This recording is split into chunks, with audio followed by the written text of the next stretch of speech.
Hello everyone and welcome back to my channel. Today we're diving into a world of plastic, glitter, LED lights, and 60-second song clips. The weird and wonderful musical tech that defined our childhood.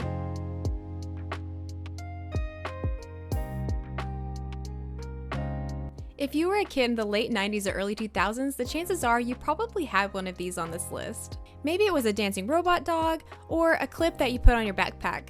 This is the music tech that we thought was the future. Stuff we genuinely believed was revolutionary at the time. Let's get into it.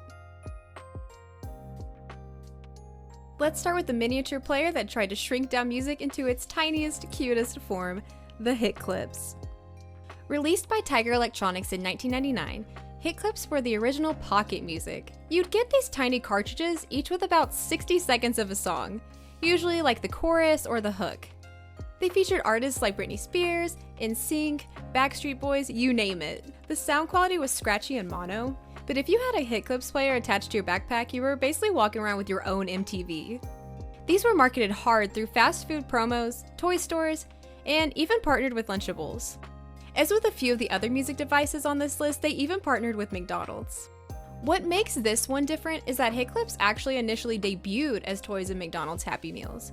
But because of their popularity, they transitioned into the main toy and electronics market. There were more than 80 popular songs by over 30 artists, and these were all converted into 1-minute music clips. And in 2003, there was actually an upgrade and they made the HitClips discs. Only this time, these disc cartridges could hold 2 minutes of a song. Talk about impressive. These music players cost about $20 each retail, and each song was $3.99, making it really accessible to show off your playlist way before Spotify and Apple Music were even a thing. This is what made them feel so futuristic at the time. I've actually got a few to open here. I got these at an estate sale last summer and I haven't had the heart to open them yet, but I figured this would be a perfect time to do so. So I did find this music player. This was $2 and it came with an NSYNC cartridge. And then we have a Dancing Queen cartridge that was $1. And an Aaron Carter, yes, do you remember him? Aaron Carter one that was $1 as well. Let's open them and see how well this sounds, or how not well it sounds. This is some heavy duty plastic, so we have to bring out the good scissors.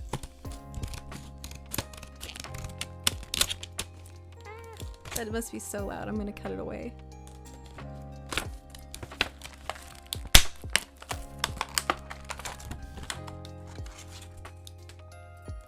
All that plastic for this little piece. Look how tiny these are. So we've got our handy dandy music player. Just had to change out the batteries because this has been sitting sealed for about 25 years. So, okay, we're gonna load up NSYNC. Let's test this out. Okay, so you just place it in there. If you had one of these, you already know. Place it in, you can see the picture. Press this button. Scared to put this in my ear because it's hard plastic. There is no cushion and I feel like it's gonna burst my eardrums. So let's see. Ready?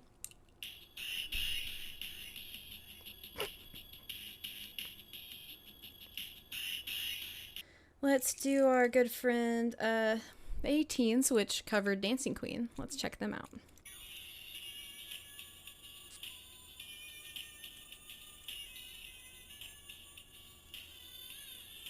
Okay, last but not least, Aaron Carter.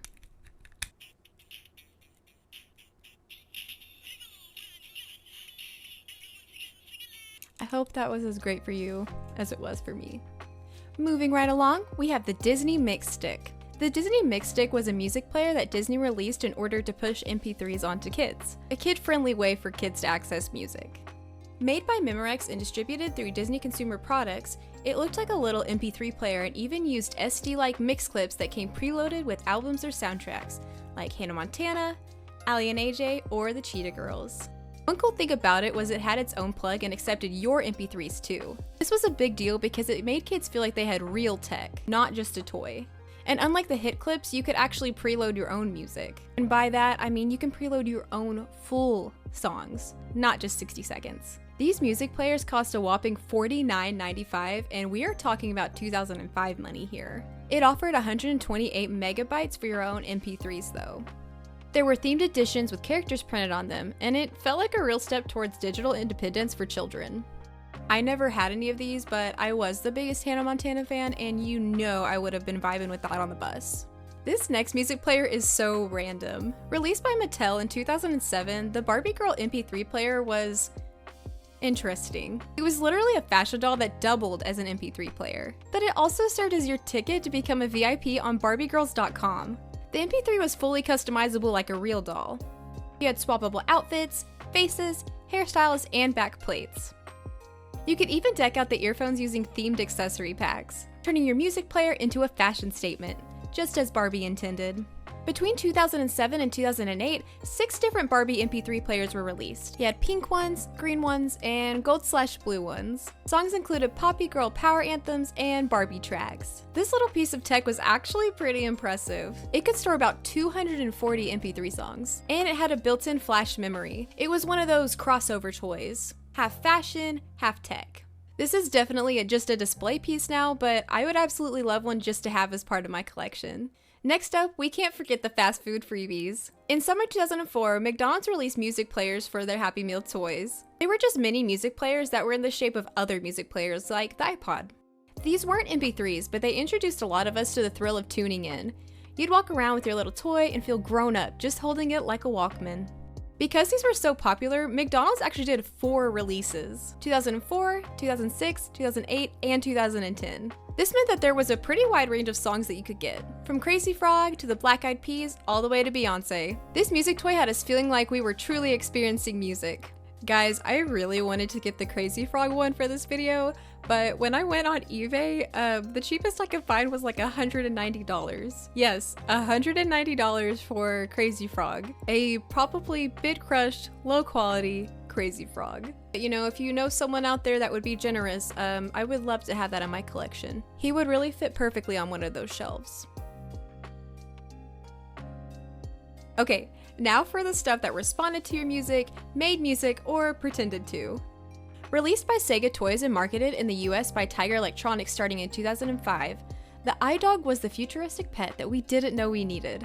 It would light up, dance, and react to your music, either through a built-in mic or by plugging it directly into the aux port. It had moods, yes, moods. If you played pop, it was happy. If you played rock, it would flash its eyes red and bounce around. It had LED eyes, wiggling ears, and a personality that was somehow tied to your music taste. This was part of the whole companion tech trend. Basically, these companies would make a toy that felt alive and it would feel super advanced. The iDog had several releases. The first animal to be released in the world of the iDog was the titular iDog. The other animal variants were released between 2006 and 2008. This included the iCat, the iFish, the iSea, which was a penguin, and the iTurtle. In 2007, Tiger Electronics released the iDog Amped. It was basically an upgraded iDog that could nod its head and tap its foot on beat with the music you'd play. As with many others on this post, they also partnered with McDonald's. But they didn't just stop there. They also partnered with Burger King in 2007, that same year as McDonald's, and again in 2008. In the 2008 version, they actually collabed for Halloween, meaning all of the iDogs were in adorable costumes. I mean, just look how cute they are. There are so many people that still collect these iDogs in all the variants. Once again, I wanted to purchase one for the video, but I had no idea how expensive they were. Kudos to anyone that has a collection of them because I am 100% jealous. Our next fun music player was the Is. Is was released in 2005 as some sort of musical alien DJ, and you could twist its ears and press its face to change up the beat, effects, and melodies. It worked with external players too. You could plug in your MP3 player and it would light up and dance along. But on its own, it could generate random beat patterns and sounds. When no other audio device is connected, the Is has 3 different play modes. You have Play, DJ, and WZIZ-FM. In Play mode, users can create their own music by interacting with various features on the Is. Each ear controls a separate audio track.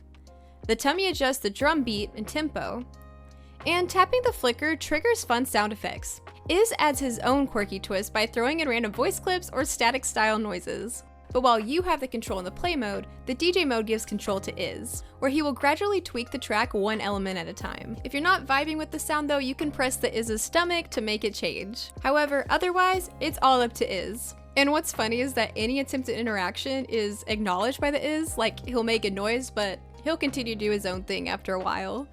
This was developed by the co-founder and former president of Tiger Electronics, Roger Schiffman. Schiffman has an amazing legacy as he also created Gigapets, Furby, and the Poochie toys. After leaving Tiger Electronics, Schiffman founded Zizzle and created this funky little guy. In 2006, McDonald's released a line of mini music and light-up toys through a Happy Meal promotion. Each toy lit up and played different sounds and came in a variety of colors. It had gray, yellow, pink, red, black, purple, blue, orange, and more, offering a wide range of unique color combinations. I only had the McDonald's version of this toy, and as a lover of funky little collectible guys, I always wanted one of the real ones. I had really hoped to get a real version one day.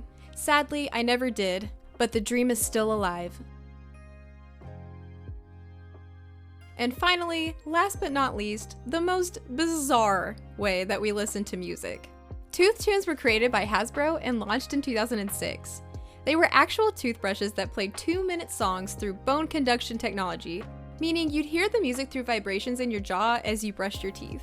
Tracks included Let's Get It Started by the Black Eyed Peas, Wake Up by Hilary Duff, All Star by Smash Mouth, and even We Will Rock You by Queen.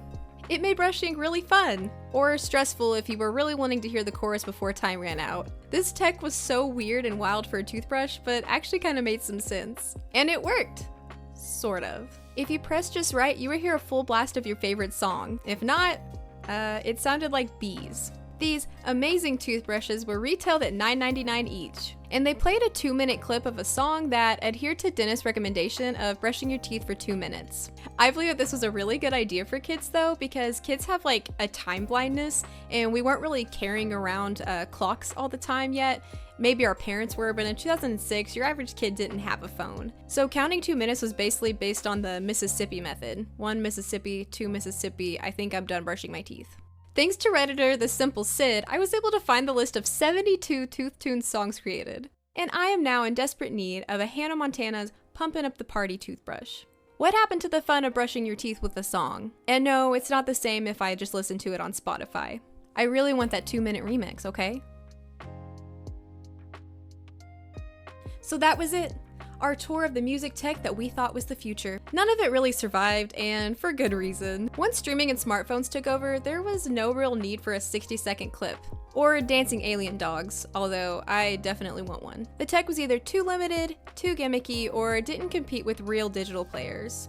But back then, it made us feel like we had the future in our hands. These toys were a bridge between imagination and technology, and they made music feel like magic. They weren't just gadgets, they were parts of our childhood. And honestly, I really want to collect one of each so that I can have them as part of my nostalgia collection.